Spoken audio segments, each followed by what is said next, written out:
What's going on, beautiful PewTubers? I have a 300 blackout build that I just completed about a month and a half ago. I have about 500 rounds through it, less than that actually. But this is a 7.5 inch Faxon 1-in-5 twist barrel that I really wanted to build a 300 blackout around. So I threw some very cheap components on it. SBR lower that I previously had, CTR stock, BCM upper, BCM gas block. This thing purrs. I am super happy with how it is. I'm going to change a couple things out. Let's get to it.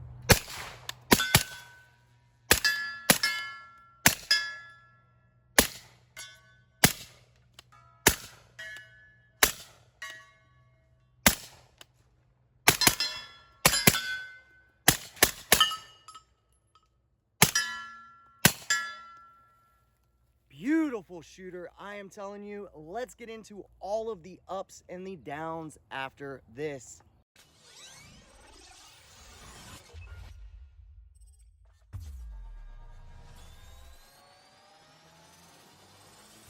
This is the year I wanted to focus on rifle growth, both semi and bolt action. With a little room to breathe and some money burning a hole in my pocket, I set out to research 300 blackout AAC and to build a completely subsonic AR.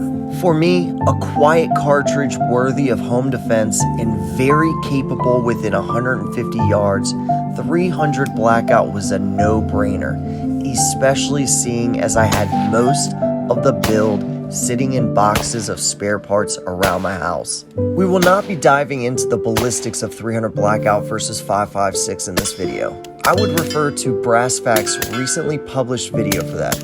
Instead, I wanted to go into why I chose some of these parts and which parts will be replaced shortly now that the rifle has passed its initial vibe check. The build started as every one of mine does, around the heart and soul of a firearm, the barrel. I have been searching high and low in order to find the perfect barrel for my 300 blackout build, and I finally found it with the Faxon Match Series gunner profile in 7.5 inches. This barrel is not only perfect in the specifications that it comes with, but also price. Let's get into some of the specs now and why I chose Faxon over Q, SIG, or Noveske. First off, this is what Faxon calls the gunner profile, which is a mixture of government, SOCOM, and pencil profile. Taking the best of both worlds and forming it into one, the profile of this barrel is stunning. Utilizing the strength and girth of SOCOM and the weight shedding of pencil profiles makes this a light yet strong barrel. The next aspect that completely sold me on this barrel was the twist rate, 1 in 5. This complements such firearms as the Sig Rattler, Honey Badger, Sugar Weasel, and more.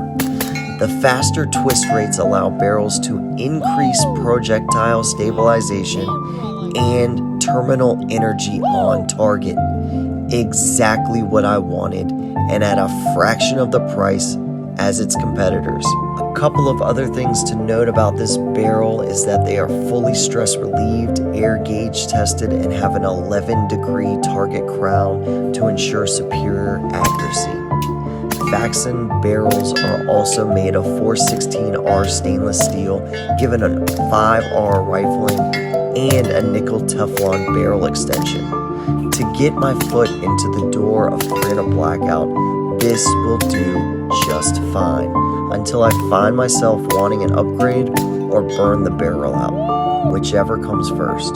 Building around this, I chose to complement the barrel with a BCM upper and gas block, a series of forward control design parts, a Dirty Bird 7-inch rail, radiant charging handle and ambi safety selectors, a Magpul CTR stock, Edgar Sherman sling, and a Vortex Crossfire red dot, capped off with a Silencer Co. Octane 45. All of this was thrown on top of a previously SBR'd lower I had laying around with some parts that I find unfitting for this build.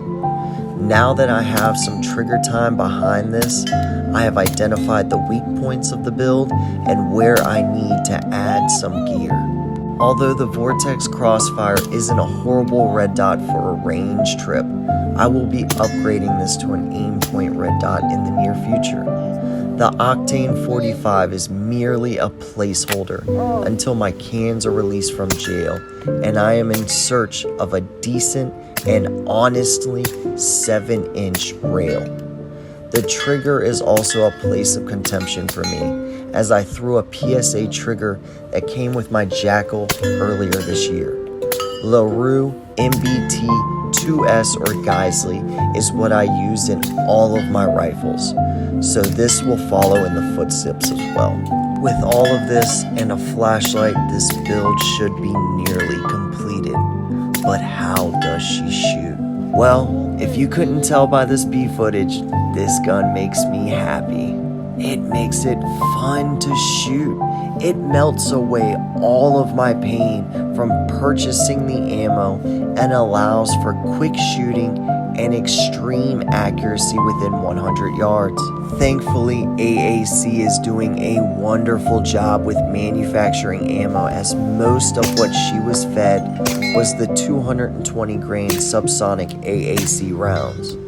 I wanted to thoroughly test this rifle, so I tried a handful of subsonic rounds through her, as some builds are especially picky. Hornady 190 grain subsonic defensive rounds, Black Hills 220 grain, Hornady Black, Velo 225 grain, Big Game, Polymer Tip, SIG Performance, and some discreet ballistics all flowed graciously through my 7.5-inch barrel.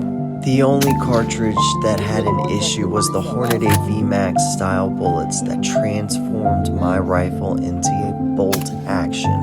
To say I'm in love with 300 Blackout is an understatement. It's the round that I've always craved. 7.62x35 is a round with incredible terminal ballistics, a short powder burn, and a sexy vibe. Paired with an appropriate suppressor, movie quiet is fully achievable. I'll be putting a lot more rounds through this, and we'll be testing barrel lengths and ballistics in future videos. Thanks for watching. Make sure you like and subscribe. Stay safe and happy birthday, America.